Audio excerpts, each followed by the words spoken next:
सवाल है, common question है, सबको पता होना चाहिए। ये बताओ, तो प्रत्येक क्लास का बच्चा इस सवाल का उत्तर देगा कि एक संख्या को 427 से डिवाइड करने पर आपका शेषफल 60 प्राप्त होता है, और अगर आप 61 से डिवाइड करोगे तो क्या होगा? देखो, कुछ मत करो। आपने कोई नंबर n था, उसको 427 से डिवाइड किया, तो आपका रिमाइंडर के तौर पे 60 मिल गया। अब उसी नंबर को अगर आप 61 से काटोगे तो कुछ मत करो, ये रिमाइंडर 60 लिखो और इसको ही 61 से काट दो। तो जब आप 60 को 61 से डिवाइड करोगे तो आप क्या आपका बचेगा? आपका रिमाइंडर 60 ही बचेगा। नहीं समझ?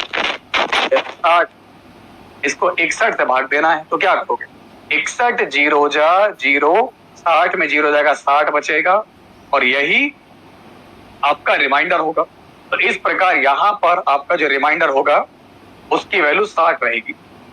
अब देखिए, अगला सवाल आपका कॉमन क्वेश्चन है कि अंतः फुसफुस स्पेस, इसमें रक्त का संग्रह है। तो अंतः फुसफुस स्पेस में रक्त का संग्रह है, तो ये आपका होता है यहाँ पर हीमोथोरेक्स। इनका क्लास में उत्तर है हीमोथोरेक्स। बिल्कुल आपका आंसर करेक्ट होगा। फिर देखिए, एक परिपक्व डिंब के विकास में शामिल प्रक्रिया को क्या कहा जाता है? साइंस का क्वेश्चन, बायो का, बायोलॉजी का सवाल है कि हम बात कर रहे हैं यहाँ पर एक मेच्योर ओवम की। दोस्तों, परिपक्व डिंब के विकास में शामिल प्रक्रिया को कहते हैं अंड जनन। ठीक है ना? तो जिनका आंसर आ रहा है ऑप्शन सी, बिल्कुल करेक्ट आंसर हो जाएगा आपका। Very good. फिर देखेंगे आप लोग, सिस्टिक फाइब्रोसिस में वंशानुक्रम में कौन सी विधि पाई जाती है?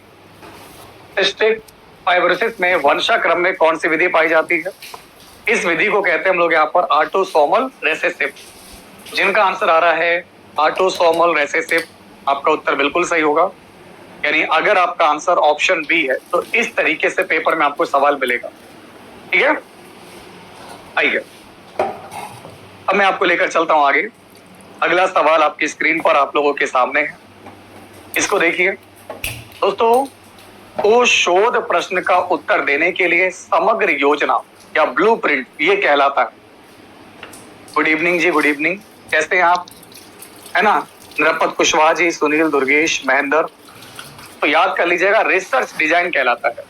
तो आपको मैं बता दूं यहाँ पर माय डियर कि रिसर्च डिजाइन को शोध प्रश्न का उत्तर